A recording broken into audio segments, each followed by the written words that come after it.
औज़ुबिल्लाहिमिनश्शैतानिर्रजीम बिस्मिल्लाहिर्रहमानिर्रहीम।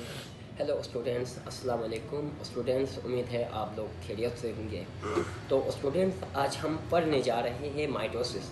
हमने अपने प्रीवियस लेक्चर्स में सेल के स्ट्रक्चर के बारे में क्या किया था, हमने पढ़ा था।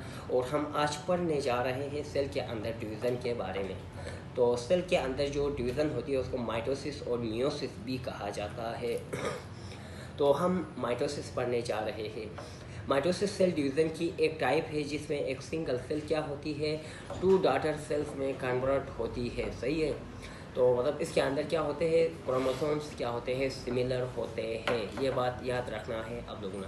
अब हम माइटोसिस की एक बात करें तो माइटोसिस सिर्फ ओनली यूकैरियोट्स के अंदर होती है। सही है। ये प्रोकैरियोट्स के अंदर नहीं होती। ये किस वजह से?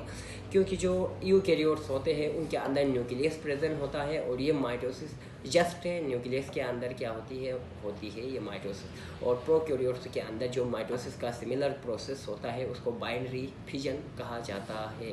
यानी जैसा कि प्रोकैरियोट्स की हम बात करें तो बैक्टीरिया हो गए, वायरसेस हो गए, फंजाई ये वगैरह हो गए।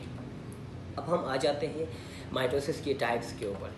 There are 2 types of mitosis. Mitosis की 2 टाइप्स होती है। सबसे पहले माइटोटिक फेस, नंबर 2 इंटरफेस कहा जाता है।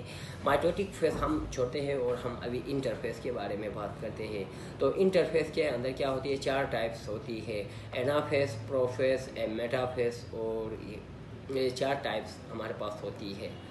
तो हम अपने प्रीवियस लेक्चर में पढ़ा था सेल, तो हम अपने नेक्स्ट लेक्चर में क्या करेंगे उनके बारे में वजाहत करेंगे।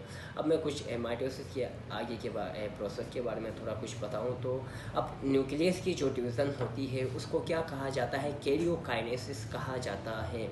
मतलब कैरियोकाइनेसिस क्यों कहा जाता है स्टूडेंट्स, आप लोगों को पता है कि कैरियन क्या कहा जाता है, न्यूक्लियस को कैरियन भी कहा जाता है। तो इसीलिए क्या कहा जाता है, कैरियोकाइनेसिस। काइनेसिस का मतलब डिवीज़न, कैरियन का मतलब न्यूक्लियस। न्यूक्लियस की जो डिवीज़न होती है उसको कैरियोकाइनेसिस, जबकि साइटोप्लाज्म की जो डिवीज़न होती है उसको साइटोकाइनेसिस कहा जाता है।